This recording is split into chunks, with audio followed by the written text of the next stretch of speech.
হরে কৃষ্ণ। সর্বপ্রথমে আমি আমার পরমারাধ্য গুরুদেব ওম অষ্টোত্তর শত পরিব্রাজকাচার্য শ্রীল জয়গতাকাশামী গুরুদেবের পাদ পদ্ম বন্দনা করি।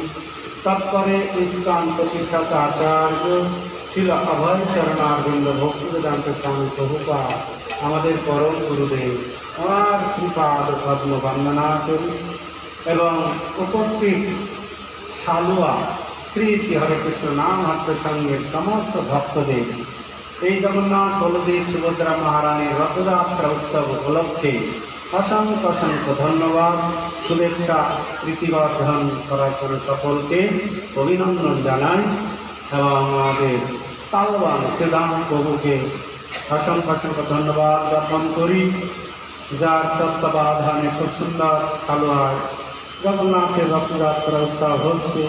আমাদের জিতেন প্রভু এসেছেন জগন্নাথের সেবা করার জন্য, ওনাকে অসংখ্য অসংখ্য ধন্যবাদ জ্ঞাপন করি। তো আজকে আমরা কিছু জগন্নাথের কথা শ্রবণ করব। তো খুব ভালো লাগছে, আপনারা অনেকেই এসেছেন। তো সবার গলায় দেখছি একটা করে ব্যাস। আমার ব্যাস কোথায়? আমি আপনাদের না নাকি? হ্যাঁ, আপনাদের নয় নাকি?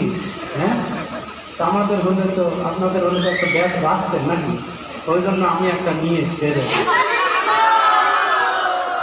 লেখা আছে দেখলাম। আরো বড় কালকে মেসেরায় অনুষ্ঠান হলো, বড় ছবি সহকারে দিয়েছেন, স্পেশাল কিছু ব্যবস্থা করেন মেসেরায়। তো যাই হোক, আজকে আমরা কিছু জগন্নাথের লীলা কথা শ্রবণ করব। তো ভগবান জগন্নাথ পুরীধামে বহু বহু লীলা করেছেন। তো আমরা কত লীলা আর এই পাঠ কীর্তনে বলবো, তো সেই জন্য আজকে এখানে খুব সুন্দর জগন্নাথের লীলা কথার গ্রন্থ নিয়ে আসা হয়েছে। বেশি দাম নয়, আপনারা একটা করে নিয়ে নেবেন। এই রথযাত্রার রহস্য, এই রথযাত্রা কেন হলো সেই বিষয়ে এখানে একটি গ্রন্থ আছে। আর জগন্নাথের লীলা আমি এখন একটা লীলা বর্ণনা করব। তো ভগবান জগন্নাথ অনেক রস আস্বাদন করেন এবং জগন্নাথের এই যে রূপ আপনারা দেখছেন, এই রূপ কেন হলো, এই রূপ কেন হয়েছে?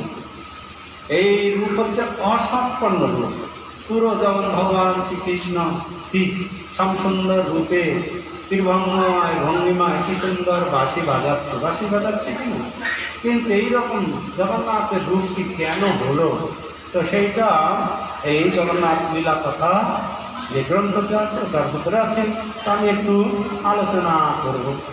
তো জগন্নাথ এই পুরীধামে অবস্থান করছেন, কেন করছেন না, আজকে এই লীলা কথা বলতে বলতেই ভোগ আরতি শুরু হবে, ঠিক আছে? তো যাই হোক, ভোগ লাগিয়ে দেন প্রভু।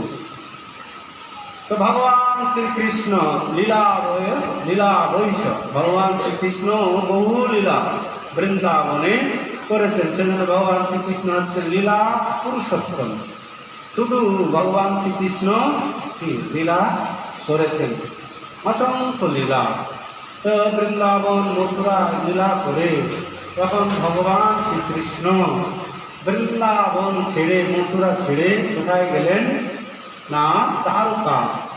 তো ভগবান শ্রীকৃষ্ণ যখন দ্বারকায় গেলেন, তখন দ্বারকায় তার কতগুলো স্ত্রী ছিল, বড় সংসার কি, তার কতগুলো স্ত্রী ছিল,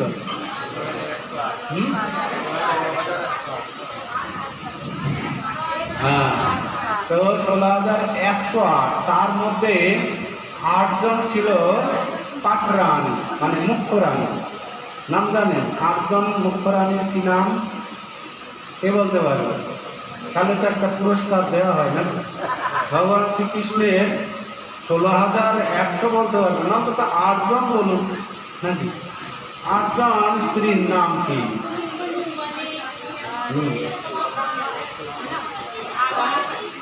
বলুন 8 জন। রুক্মিণী হচ্ছেন প্রথম স্ত্রী।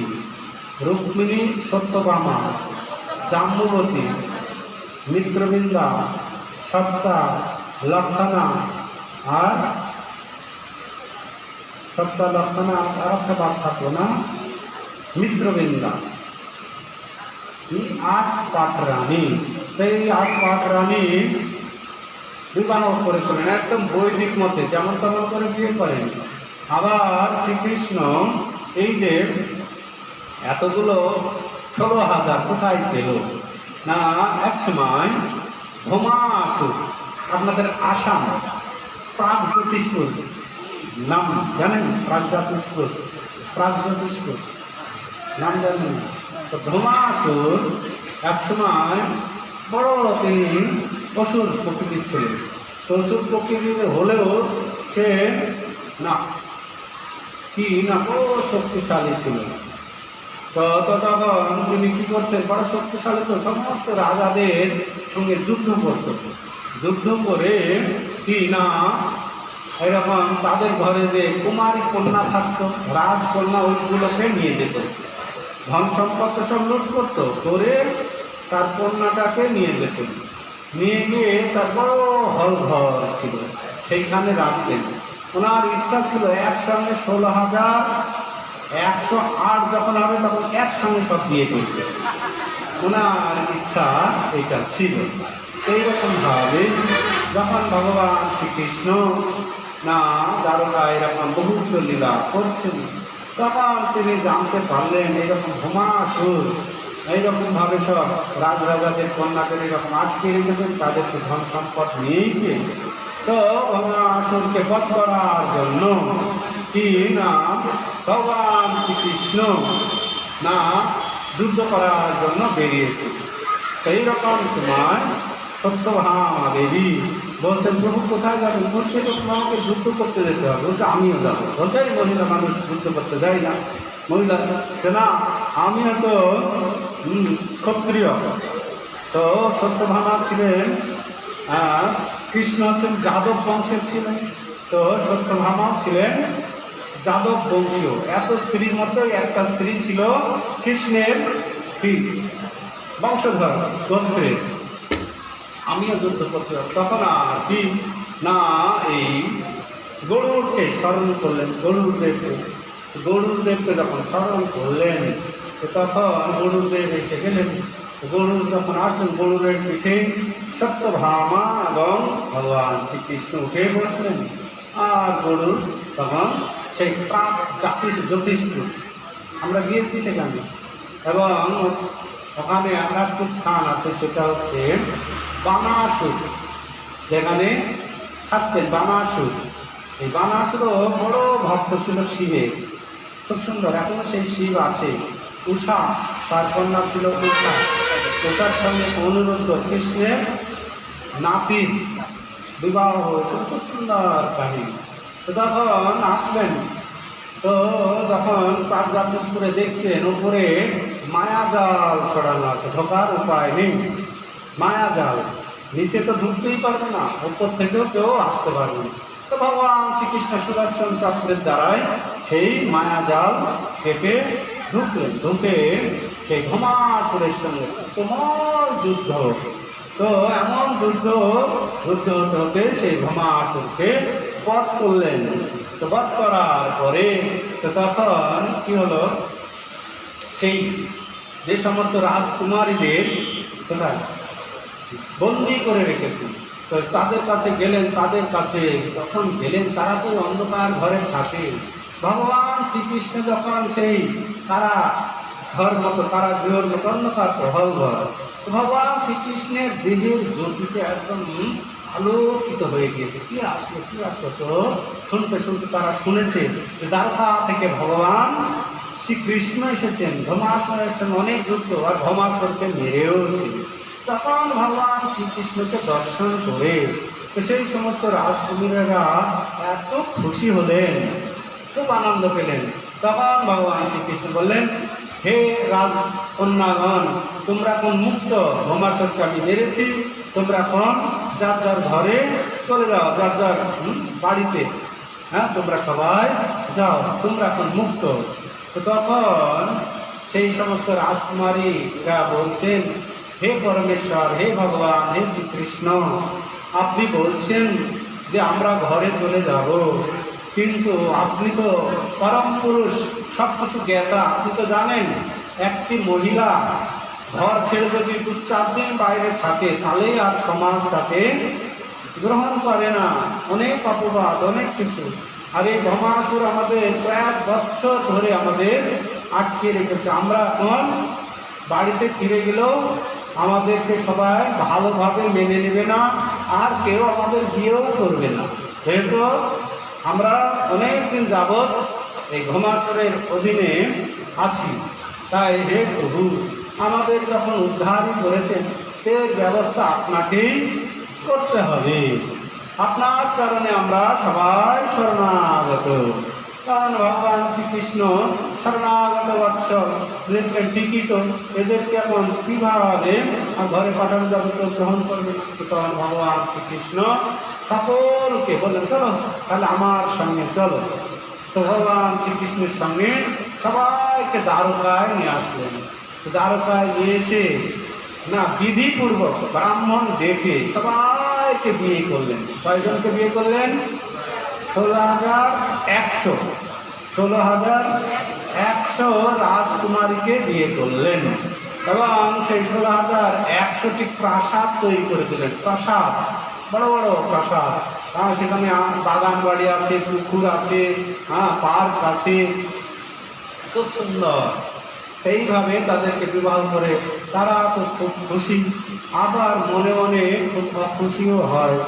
এইভাবে কিনা রুক্মিণীকেও বিবাহ করলেন। আগে রুক্মিণীকে বিবাহ করেছে সত্যভামা, জাম্ববতী। তো এই সমস্ত 8 জন স্ত্রীকে বিয়ে করতে ভগবান শ্রীকৃষ্ণকে বীরত্ব দেখাতে হয়েছে। বীরত্ব, বিশাল বীরত্ব দেখাতে হয়েছে। এমনি এমনি বিয়ে হয়নি এই 8 পাকরানির সঙ্গে। যদি সময় থাকে পরে বলবো, ঠিক আছে? এইভাবে বিয়ে করলেন 16,108। পরেও ভগবান শ্রীকৃষ্ণ দ্বারকায় লীলা করছেন, কিন্তু রাত্রে ভগবান শ্রীকৃষ্ণের ঠিক মতো ঘুম হয় না। কেন ঘুম হয় না? না, তিনি তো বৃন্দাবন ছেড়ে চলে এসছেন। তো বৃন্দাবন থেকে এসেছেন, কিন্তু বৃন্দাবন থেকে কৃষ্ণের মনটা কিন্তু আনতে পারেনি। ভগবান শ্রীকৃষ্ণের মনটি বৃন্দাবনে ব্রজ গোপিকা ব্রজবাসীদের কাছেই রয়ে গিয়েছে। তো ভগবান শ্রীকৃষ্ণ ওই রাত্রিতে যখন শুতেন, তখন সেই বৃন্দাবনে ব্রজ গোপিকা রাধা রানী মা যশোদার কথা চিন্তা করতে করতে কাঁদতে শুরু করতেন। কাঁদতে কাঁদতে বালিশ ভিজে যেত, বালিশ ভিজে যেত। বৃন্দাবনে তাদের যে ভালোবাসা, বৃন্দাবনে আছে মাধুর্য রস, আর দ্বারকায় আছে ঐশ্বর্য রস। দ্বারকায় কি ঐশ্বর্য, আর বৃন্দাবনে মাধুর্য। তো এরকম কান্না করতেন। তো রুক্মিণী দেখতেন এরকম রাত্রে মাঝে মাঝে, রাধে রাধে, হে রাধে, আমায় ক্ষমা করো, আমি তোমার কাছে বড় অপরাধ করেছি তোমায় ছেড়ে এসে। আবার কোনো সময়, হে মা যশোদা, তুমি এত কান্না করো না, তোমার দুঃখে আমিও দুঃখিত, আমিও কষ্ট পাই। এইভাবে সারা রাত কান্না করতেন, বালিশ ভিজে যেত। হে গোপীগণ, গোপীদের জন্য কান্না করতেন। এইভাবে রুক্মিণী, সত্যভামা সবাই দেখত যে বৃন্দাবনে যারা গোয়ালিনী, তারা স্কুল কলেজে পড়তে যায়নি, লেখাপড়া জানে না, সাধারণ সব মহিলা। তো তাদের জন্য কৃষ্ণ এত চিন্তা করে, তাদের কথা সবসময় ভাবে। আর আমরা সব রাজকন্যা, আমরা লেখাপড়া জানি, আমরা সব রাজকুমারী, রাজকন্যা, আমাদের সৌন্দর্য, আমাদের সব কিছু ওই সমস্ত বৃন্দাবনের কাছে কিছুই না। তা আমাদের কথা একবারও বলে না। কিন্তু সেই বৃন্দাবনে গোয়ালিনী গোপীদের কথা সবসময় বলে। তো এই বৃন্দাবনে এই সমস্ত গোপী, রাধা রানী, সখীবৃন্দ কিভাবে ভগবানকে ভালোবাসত, তা আমাদের একটু জানতে হবে। আমরা এতভাবে ভালোবাসি কৃষ্ণকে, তো আমাদের ভালোবাসায় ভগবান খুশি না, সবসময় তাদের কথাই বলেন। তখন সেই বৃন্দাবনে কিভাবে ভগবানকে গোপীরা ভালোবাসতেন, রাধারানী ভালোবাসতেন, সেইটা এখন আমাদের জানতে হবে। জানতে গেলে কারোর কাছে শুনতে হবে। আমরা যদি কিছু জানতে চাই তাহলে কি কারোর কাছে আমাদের শুনতে হবে। তো কার কাছে শোনাবে? তো সত্যভামা রুক্মিণীরা বললেন, একজন ব্যক্তি আছে, কে না, রুক্মিণী মাতা। রুক্মিণী নয়, রোহিণী মাতা। রোহিণী মাতা তখন বৃন্দাবনে ভগবান শ্রীকৃষ্ণ জন্ম হয়নি, তার আগের থেকেই কে রোহিণী বৃন্দাবনে ছিলেন। তো জন্ম থেকে সমস্ত লীলা রোহিণী মাতা দেখেছে। এই রোহিণী মাতার কাছে যদি আমরা শুনি তাহলে খুব ভালো।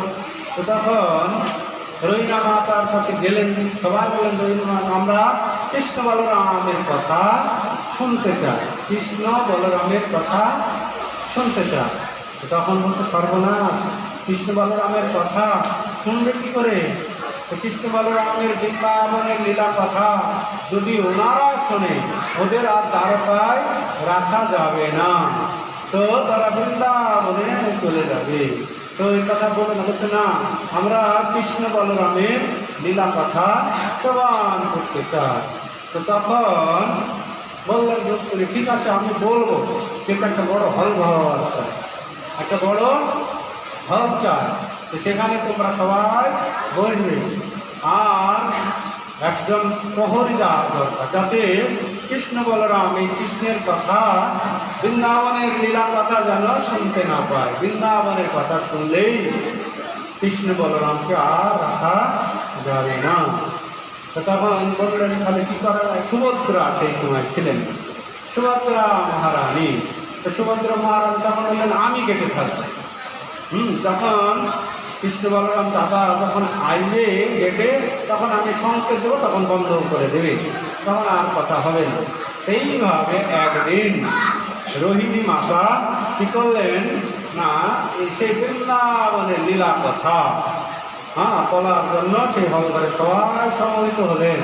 আর রোহিণী মাতা সবাইকে বৃন্দাবনে সেই কৃষ্ণ বলরামের কথা শোনাতে লাগলেন। আর সুভদ্রা গেটে থাকলেন। তো ভগবান শ্রীকৃষ্ণ বৃন্দাবনে কত লীলা করেছেন, কত লীলা। 6 দিন যখন বয়স, তো তখন কংস কৃষ্ণকে মারার জন্য পুতনাকে পাঠিয়েছিলেন। পুতনা, তো পুতনা ছিল রাক্ষসী। রাক্ষসী হয়ে ভগবান শ্রীকৃষ্ণকে মারতে এসেছিলেন কংসের প্রেরিত দূত হয়ে। তো তখন কি মারতে এসেছে, কিন্তু সেই রাক্ষসী রূপ সংবরণ করে একটা সুন্দর রূপসী রূপ ধারণ করে মা যশোদার ঘরে গিয়েছেন। গিয়ে মা যশোদাকে বললেন, মা যশোদার কাছে বললেন, তোর নাকি একটা ছেলে হয়েছে। কোথায় বলছে, এই তো দারুণ ছেলে, দেবে আমার কোলে দে।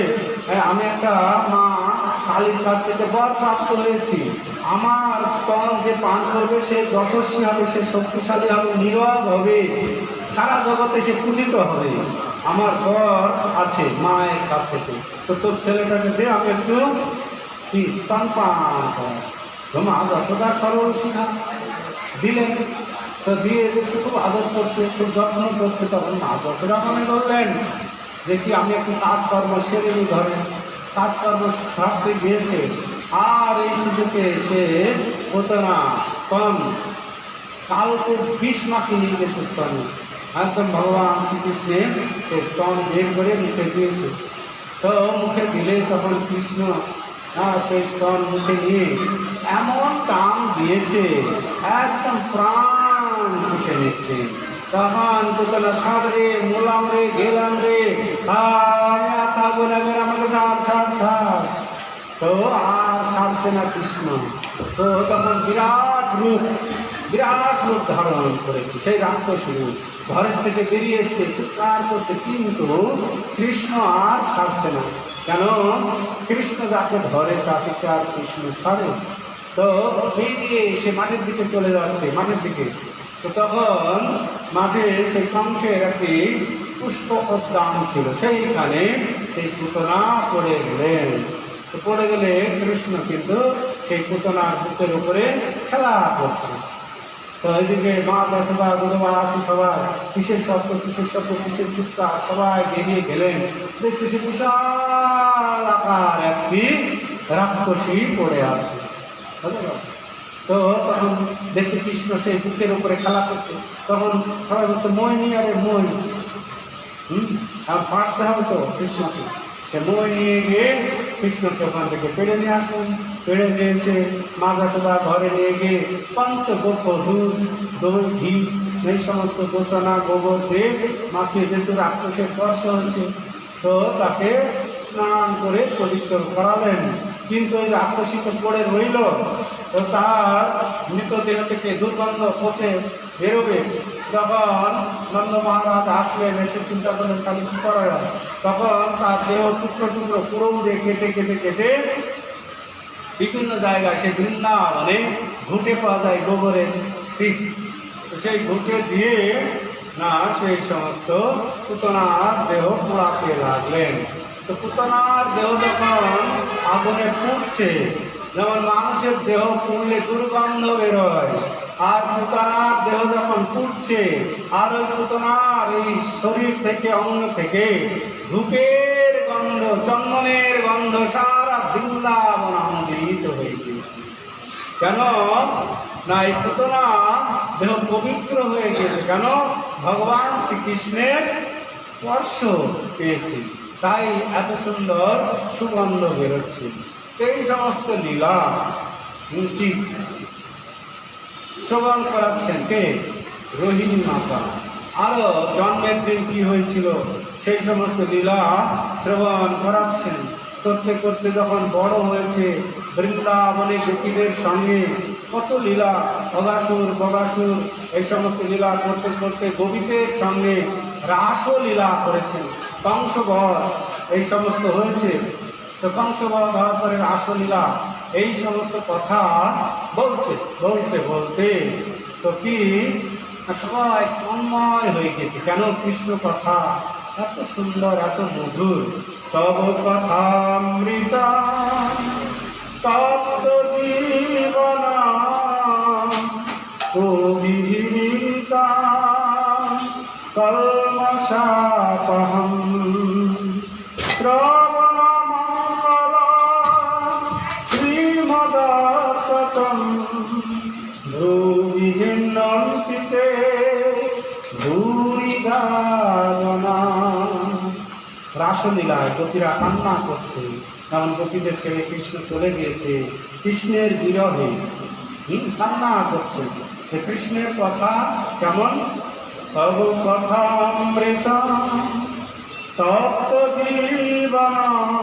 তব কথা তা ভগবানের কথা অমৃত, আমাদের যে তপ্ত জীবন। আমরা এই যে একটা ভজন গাইছিলাম, ঠিক এ ঘোর সংসারে পড়িয়া মানো না পায় দুঃখের রোষে, না পায় দুঃখের রোষে। এই ঘোর সংসারে মানুষ দুঃখের শেষ নাই। দুঃখের শেষ আছে, কত রকমের দুঃখ আমরা কি ভোগ করছি। তো এই দুঃখ থেকে আমরা নিবৃত্ত হব, কখন মুক্ত হব? না সাধু সঙ্গ করি হরি ভজে যদি, তবে হয় অন্ত ক্লেশ। সাধু সঙ্গ করতে হবে। সাধু সঙ্গ না করলে কিন্তু এই দুঃখের হাত থেকে রেহাই না। সাধুরা যেটা বলছে সেটা আমাদের শুনতে হবে। কেন? এই জগতে সাধুরা হচ্ছে আপনজন, আমাদের হিতাকাঙ্ক্ষী। সাধুদের কথা আমাদের কি করতে হবে? না শ্রবণ করতে হবে। শ্রবণ করে সেইভাবে আমাদের জীবন অতিবাহিত করতে হবে। তো সাধু সঙ্গ করতে হবে। তার জন্য আমাদের গুরু মহারাজ এই নামহট্টের সঙ্গে ব্যবস্থা করেছেন। নামহট্ট মানে সাধু সঙ্গ। এই নামহট্টে আসলে কি হবে? সাধু সঙ্গ হবে। ভগবানের কথা শ্রবণ হবে, কীর্তন হবে, পাঠ হবে, প্রসাদ হবে, এটাকে বলা হয় সাধু সঙ্গ। এই সাধু সঙ্গ আমাদের করতে হবে। সাধু সঙ্গ করে হরি ভজে যদি, সাধু সঙ্গ করলে হবে না, এখানে করলাম, এখান থেকে চলে গেলাম, আর কিছু গ্রহণ করলাম, এরকম পন্থা অবলম্বন করলে হবে না। এরকম শ্রবণের পন্থা আছে।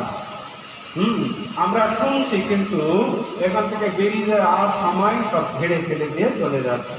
এরকম শীতকালে দেখবেন, শীতকালে কাঠের উনান আছে না বাড়িতে, ওই কাঠের উনানে মায়েরা কি করে ছাই তুলে তুলে উনানের পাশে রাখে। আর ওই রাত্রে শীতকালে তো কুকুর কি করে না, গরম তো কাঠের উনান, তার পাশে ছাই তুলে তাতে খুব আরাম, ওইখানে রাত্রে ঘুমায়। সকালবেলায় আবার মায়েরা আসে, মায়েরা এসে তো উঠলো, উঠে করে নিয়ে ওই ছাইগুলো তার গায়ে লেগে থাকে, একদম ঝেড়ে দিল, ঠিক আছে, তার ঝেড়ে দেয় না, ঝেড়ে দিয়ে চলে গেল। তা আমরা এরকম অনেক মানুষ আছি, হরি কথা শুনবো, শোনা হলো, তারপরে যার সময় ঝেড়ে ফেলে পরিষ্কার করে দিয়ে, ঠিক বুঝতে পারছেন, কিচ্ছু আর সঙ্গে যাবে, ওইরকম করলে হবে না। ভালো গেল, শ্রবণের দুটি পন্থা, একটি গ্রহণ করা আর একটি শ্রবণ করে ঝেড়ে ফেলা। এখান থেকে কিছুই সঙ্গে যাবে না, ছায়ের মতো সব পড়ে গেলে ভালো কথা না, আমাদের গ্রহণ করতে হবে। এইরকম কি নামা দর্শতার কথা বলছেন সে রহিমা, যে কত লীলা কৃষ্ণ করেছেন, সেই রকম পুতনা পেতে মানলেন। আরো ছোটবেলায় কত লীলা গোপীদের বৃন্দাবনে যে সমস্ত লীলা গুলো বলছেন। আর ওই দরজায় বসে আছে কে না, সুভদ্রা। সুভদ্রা বসে শুনছে, তন্ময় হয়ে শুনছে, অন্যদিকে কোনো কিন্তু তার ধ্যান ধারণা নাই। ভগবানের কথা শুনতে শুনতে কি যেটা বললাম, আমাদের প্রাপিত প্রাণ সব দিন চলে যায়। তব কথামৃতম তপ্ত জীবন তখন শীতল হয়। তো সাধু সঙ্গ করতে হবে, আর কি করতে হবে, সাধু সঙ্গ করি হরি ভজে, যদি হরি ভজনা করতে হবে। হরি কি, যে হরিকে, যিনি সকলের পাপ তাপ দুঃখ যাতনা হরণ করে নেয়, তাকে বলা হয় হরি। তো হরি ভজন করতে হবে, তখন আমাদের দুঃখ থাকবে না। তাই আমাদের এইভাবে সাধুদের কথা শুনে হরি ভজন করতে হবে। তো সুভদ্রা ওই গেটে ভগবান শ্রীকৃষ্ণের বলরামের কথা শুনতে শুনতে তন্ময় হয়ে গেছে, আস্তে আস্তে চোখ দুটো বড় হয়ে গেছে, একদম ধ্যান সহকারে শ্রবণ করছে, কোনো দিকে আর খেয়াল নেই। এইরকম তো কৃষ্ণ বলরাম কার্যক্ষেত্রে কোথাও বাইরে গিয়েছিল সেদিন, তো এসে দ্বারকায় ফিরে এসে দেখছে কেউ নেই, ফাঁকা দ্বারকা, যেহেতু স্ত্রীরা তো কেউ নেই, তো গেল কোথায়, গেল কোথায়। তো শুনতে শুনতে যারা দারোয়ান গার্ড ছিল তারা হচ্ছে এইদিকে গিয়েছে, তো তখন হচ্ছে এইদিকে তো হল, এই হলে কি হচ্ছে দেখি তো। তো কৃষ্ণ বলরাম সে হলে ওখানে গিয়েছে, তো গিয়ে না সুভদ্রা ওই রকম দাঁড়িয়ে আছে, সুভদ্রা আর কৃষ্ণ বলরাম দুই ভাই দুই পাশে দাঁড়িয়ে সেই রোহিণী মাতা কি তাদেরই কথা বলছে, তাদের কথা, কৃষ্ণ বলরামের কথা বলছেন। তো কৃষ্ণ এবং বলরামের নিজের কথা শুনতে এত ভালো লাগছে, সেই বৃন্দাবনে গোপীদের কথা, তাদের প্রেমের কথা শুনতে শুনতে তারাও তন্ময় হয়ে গেছে, একদম এক চিত্তে শ্রবণ করছে, তাদের কি চোখগুলো বড় বড় হয়ে গিয়েছে, কৃষ্ণ কথা শুনতে শুনতে প্রেম হবে। এবং আস্তে আস্তে হাতগুলো কি ভেতরে ঢুকে গিয়েছে, পা ছোট হয়ে গিয়েছে। কেন হয়েছে না, কৃষ্ণ প্রেমের লক্ষণ এটা। কৃষ্ণ নাম করে অপরাধের বিচার, কৃষ্ণ বলিলেও অপরাধীর না হয় কৃষ্ণ প্রেমের বিকার। কৃষ্ণ নাম করে সর্বপাপ নাশ, প্রেমের কারণ ভক্তি করেন প্রকাশ। প্রেমের উদয় হয় প্রেমের বিকার, সে কম্প পুলক অশ্রু গদগদ অশ্রুদাহার। অনাসে ভবক্ষয় কৃষ্ণের সেবন, এক কৃষ্ণের নামের ফলে পায় এত ধন। হেন কৃষ্ণ নাম যদি লয় বহুবার, তবু যদি প্রেম নহে নহে অশ্রুধার। তবে জানি তাহাতে অপরাধ প্রচুর, কৃষ্ণ নাম বিস্তাহে না হয় অঙ্কুর। এই কৃষ্ণ প্রেমের এগুলো সাত্বিক বিকার। তখন এই বিকার হয় মহাপ্রভুর পুরীধামের শেষ পর্যায়ে এরকম হতেন। কোনো কোনো সময় এই হাত পা গুলো 4 হাত হয়ে যেত, আবার কোনো কোনো সময় কুর্মাকার হয়ে যেতেন। প্রেমের বিকার এগুলো। হ্যাঁ, তো কৃষ্ণ বলরাম এসে দুই পাশে দাঁড়িয়ে গিয়েছে। আর কৃষ্ণ কথা শুনতে শুনতে কৃষ্ণের যে প্রেম, সেই প্রেম তাদের জাগ্রত, তাদের অবস্থা ওই রকম হয়ে গেছে। এই রকম সময় নারদ মুনিও দ্বারকায় এসেছেন। তো দ্বারকায় এসে দেখছি সারা দ্বারকা ফাঁকা। কি হলো, কোথায় গেল সব? সমস্ত যারা গার্ড ছিল তারা হচ্ছে এই দিকে সব গিয়েছে। তো নারদ মুনি সেদিকে গিয়ে দেখছে এরকম কি ভেতরে কৃষ্ণ বলরামের কথা হচ্ছে। রোহিণী মাতা সেই কথা বলছেন। আর যেটাই দেখছেন কৃষ্ণ এবং বলরাম দুই পাশে, আর সুভদ্রা আছে। এই ঠিক এইরকম রূপ হয়ে গেছে। নারদ মুনি এই রূপ দেখে, এটি হচ্ছে প্রেম ও বিগলিত রূপ। ভগবান শ্রীকৃষ্ণের এই রূপটা হচ্ছে প্রেম ও বিগলিত রূপ। প্রেমে এরকম হয়ে গিয়েছে। তো প্রেম ও বিগলিত রূপ দেখে নারদ মুনিরও একদম প্রেমে একদম মধ্যমান হয়ে গিয়েছে। আর উনি জ্ঞান কাণ্ড আর নেই। নারায়ণ নারায়ণ নারায়ণ নারায়ণ। তখন সবাই আরে নারদ মুনি এসে গেছে।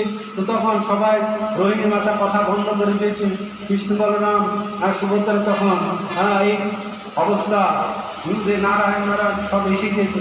তখন আস্তে আস্তে ধীরে ধীরে আবার যেমন রূপ ছিল কৃষ্ণ বলরামের, সুভদ্রা, তো সেই রূপ আবার প্রাপ্ত হলেন। তো এই নারদ মুনি এত খুশি হলেন, প্রভু আমি কত রূপ দেখেছি আপনার, কিন্তু এই মতো রূপ আমি কখনো দেখিনি। এই রূপ এই জগতে নেই। এটি আপনার প্রেম বিগলিত রূপ। প্রভু এই রূপ আবার একটু দেখান প্রভু, আবার আমায় একটু দর্শন করান প্রভু। তো ভগবান শ্রীকৃষ্ণ বললেন, নারদ এই রূপ আর দর্শন তোমাকে করাতে পারবো না প্রভু, কৃপা করুন আর একবার আমাকে একটু দর্শন করান। তখন ভগবান শ্রীকৃষ্ণ বললেন, এই রূপ কলিযুগে শ্রীক্ষেত্র পুরীধামে আবার তুমি দর্শন করতে পারবে, জগন্নাথ বলদেব সুভদ্র মহারানী রূপে। তো সেই কৃষ্ণের বিগলিত প্রেম রূপ, এই জগন্নাথের এই রূপ আজকে পুরীধামে কি জগন্নাথ মন্দিরে সেবা পূজা হচ্ছে। আমরাও সেই রূপ দর্শন করতে পাচ্ছি। সেই জন্য ভগবান জগন্নাথ বলদেব বড় কৃপালু। কেন এখানে প্রেম বিগলিত রূপ, সকলকে তিনি কি করেন না প্রেম বিতরণ করেন, প্রেম প্রদান করেন। এই যে বড় বড় সব চোখ, কেন ভগবান শ্রীকৃষ্ণ অনেক বলে ভগবান শ্রীকৃষ্ণের চোখ নেই, হাত নেই। না, ভগবান শ্রীকৃষ্ণের বা জগন্নাথের সবকিছু আছে। জগন্নাথের এত বড় হাত, একটি লীলা। সেই দিল্লিতে একজন দর্জি ছিল। সেই দর্জি জগন্নাথের খুব ভক্ত ছিল। সে দর্জি জগন্নাথের ভক্ত ছিল। তো তখন সেই জগন্নাথ রথযাত্রায় আসতে পারছে না দর্জি। তো সে দর্জির নামটা কি যেন ওই বইয়ের ভিতরে আছে, বই নেবেন তো।